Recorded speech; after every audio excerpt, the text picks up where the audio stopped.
Welcome to Shorty's SuperCoach, and today we're having a look at the Collingwood Football Club as we preview everything they've got to offer us in SuperCoach land for 2017.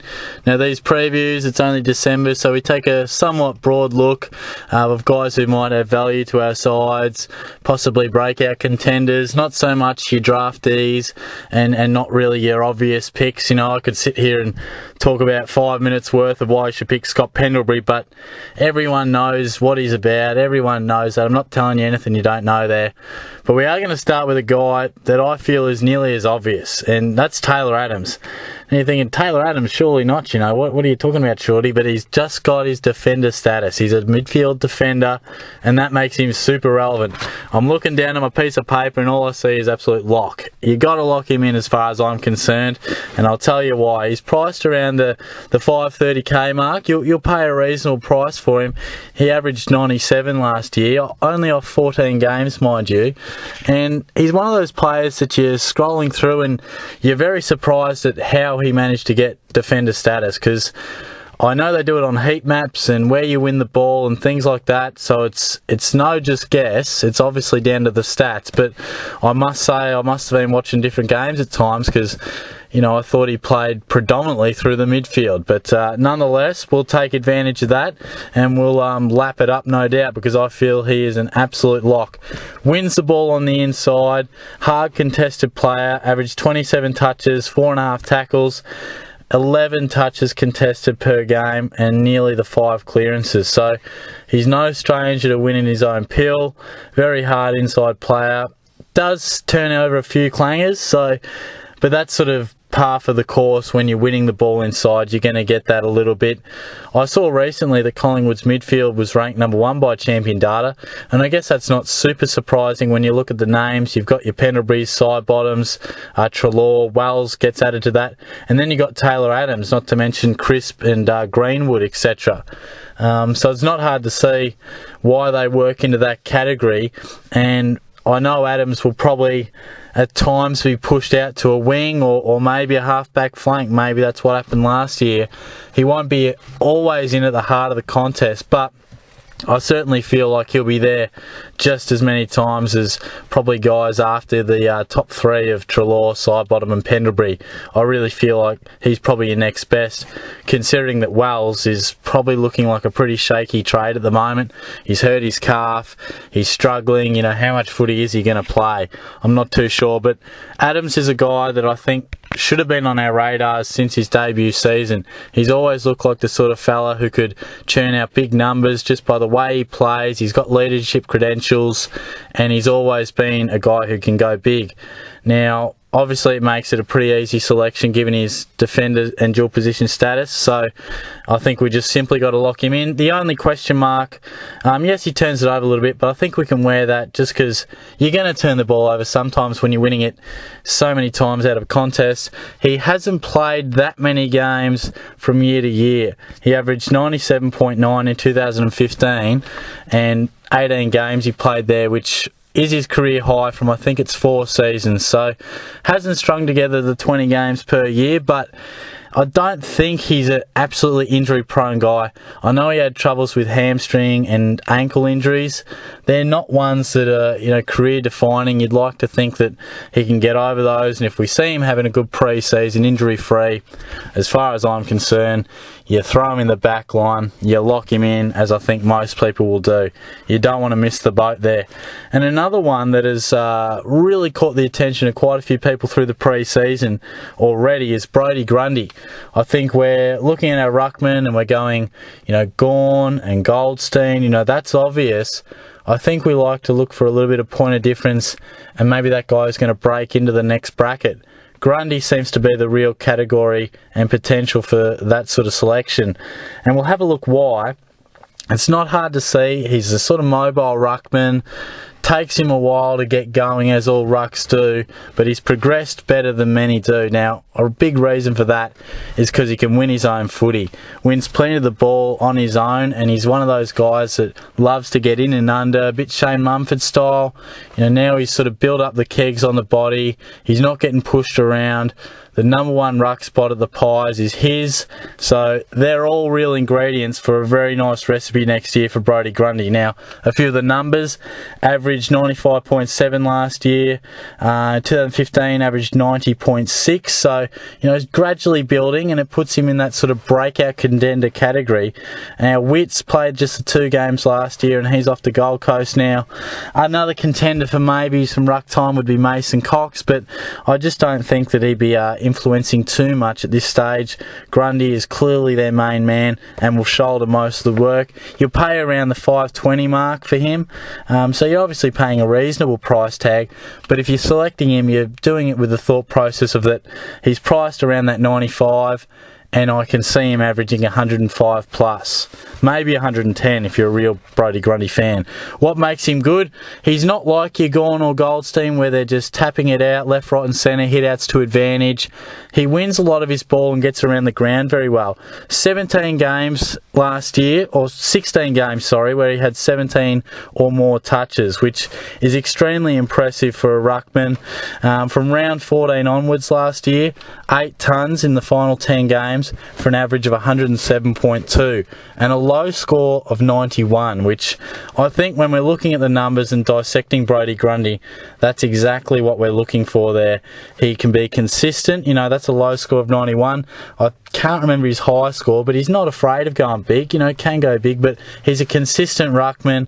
8 tons from the final 10 rounds. Wins it on the inside. Averages 4 clearances a game. Like Adams, can turn it over a little bit, but that's what happens when you're winning it at the bottom of the pack. Sometimes he dish it out, gets intercepted. I don't think he's a poor ball user. I think just by the nature of his game style, that can come into play. So he's definitely one to have a look at there. You can see why he averages, or why he's caught the eye of so many people, because of that average on the back end of last year. Now, my personal opinion, he's not in my team at the moment, or at least my thought process. Probably why is I guess Sandilands. I think you just got to start with one of Gawn or Goldstein, if not both, and Sandilands if he gets through the pre-season, no dramas. For what he's priced at, I know he's getting old, but yeah, it's a tough one. If you want to be safe and don't want to risk the potential injury that Sandilands has become very regular on doing, and missing regular chunks of games, well, that's understandable. I guess if you're going to look for that sort of guy who could break into the elite category, well, no one puts his hand up higher than Brodie Grundy. So I guess you're going to have to monitor Sandilands. If he has a great pre-season, he could be just too hard to resist. Where if you want to play it a bit safe, and you got to the eye of thinking that, look, top 3 rucks this year, probably Goldstein, Gawn and Grundy, if that's the way you're inclined, then I couldn't blame you, because all the signs, all the numbers, all the key indicators for breakout contenders are looking like Grundy is ticking those boxes. So I can definitely see why he's gained a fair bit of attention. Just a quick one on Jamie Elliott. Price at, I think, around the 315k mark. Just going to cover off him because, he didn't play any games last year. He's a guy we probably thought about as a potential forward option who can float high up the ground, good mark, maybe a player we've thought could average 90 plus at some stage. It might be across some people's sort of thinking. Now, I wouldn't be picking him, to be honest. If he's less than 200k, then you probably think about him. But for that price tag, he's really struggled with the back injuries. He's had back surgery. He's really struggled. As soon as guys get back injuries, you really got to take notice and go, well, that's not just one where you get in the rehab room, you get over it, and it's good as gold. These can linger. They can be really, really dangerous going forward. Now, I think he's an exciting player, no doubt. Capable of taking a mark. He has that look about him that, can kick a goal, but can also find his ball up the ground. I would have thought if they didn't pick up Wells and, a couple other guys into Goey having promising seasons, he would have been a contender, I would have thought, to get a bit more midfield time, a few more minutes in there. But that's obviously not going to be the case now. He'll be just racing to get fit. So if you're scrolling through and you see Elliott, a bit of a discount, a bit cheaper, I wouldn't be fooled. I wouldn't be going near him. Way too risky for mine. Now I'm going to end with a man that I am a massive fan of, Adam Treloar. I was doing these stats, I was going through, scrolling through everything, and I got to Treloar and I thought, yeah, look, he's a bit dear. And then I started going through his numbers, and I've just about talked myself into it, to be honest. I mean, he's a fantastic player, an absolute jet. Now, he averaged 111.3 last year, and I am absolutely spewing about his last 3 rounds. He averaged 148, or he scored 148, 131, and 150. About round 19 last year, you know, my Shorty's superstars were pretty much screwed at that stage, let's be honest. If you tuned in last year, we were pretty much struggling, just playing for pride. Started to take a look towards next year. I looked at Treloar's numbers and I thought, alright, about 106, 107 average. I can see this guy pumping out 110 plus next year. You know, if he can just, you know, have a nice consistent end to the year, I can reckon pick him up a nice price next year. And then he just went absolutely nuts and blew his average beyond 110, which, yes, I know backs up my thinking to why he will be a good selection. But I just think, I know it's probably only 20, 30, 40k, but it just would have been nice to get him at that price, similar to Cripps, and just get a guy that is priced around 106, 107, but you have real faith that he can go 110 plus. I always like to look for those sort of guys, just for it gives it a nice little balance of reasonable value with a fair bit of confidence that he can go big. So why do I feel that? Well, he's been a guy that's been friendly to super coaches for a long time. Averaged 83.2 in his first year. Unbelievable numbers. Granted, he got extra exposure to midfield time at the Giants. 87 in his second year, 107.5, really broke out in 2014. 106.8, sort of plateaued the next year. And of course, last year, moving to the Pies, was just ultra consistent. For much of the year, he averaged sort of 106 to 108, and then of course those final few scores blew it right out of the water to averaging 111.3. Now he does it all. It's as simple as that. He wins a stack of the ball, averages 30.6 touches a game. That's enormous. 12 of those contested. Now, if we're looking at percentages, of course that's not massively high, but he's just one of those rare players that can win it on the inside, but also is great at breaking away, gut running and working hard to get plenty of uncontested ball as well, as is reflected on nearly 19 uncontested possessions per game, which is great work rate. 6.3 tackles, 5.4 clearances. Do I need to say any more? This bloke is an absolute jet. Now, you're going to have to pay big bucks for him, 600k. I'm starting to come round it for this fact. He could be unique. There's no doubt about it. People are going to look at Bont. People are going to look at Cripps. You know, the likes of Pendlebury, Kennedy, Parker, Hanbury, Dangerfield, Selwood, Ablett, Rockcliffe. They're all names that we know and love and have been regulars in our Supercoach sides. And we like to go back to guys like that. We like to go to guys that have done us well. You know, they've worked in our teams nicely. We've got confidence that they can score big. Now, Treloar, he's had consistent seasons. You know, he's no stranger to 100 plus averages. He's averaged over 106 for 3 years in a row now.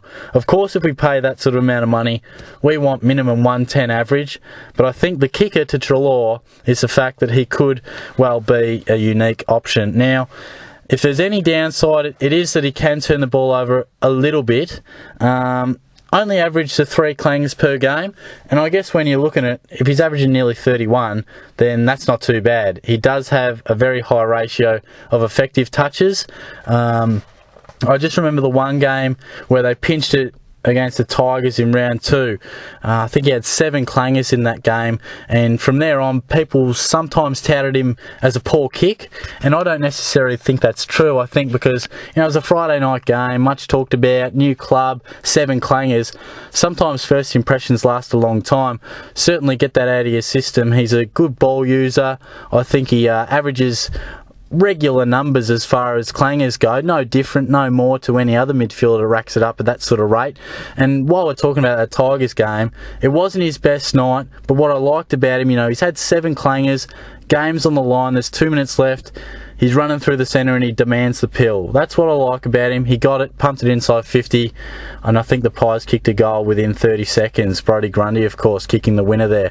Now, that just says and tributes to his unwavering faith in his own ability. Hasn't had a great night, he's turned it over, and he just demands the pill. That's a sign of a leader and a superstar, and I think that's exactly what Treloar is. Can go big, got a big ceiling, and I definitely think that he probably won't get huge tags either. The fact that he's alongside Pendlebury and Sidebottom, which we've mentioned, there's plenty in there for the Pies.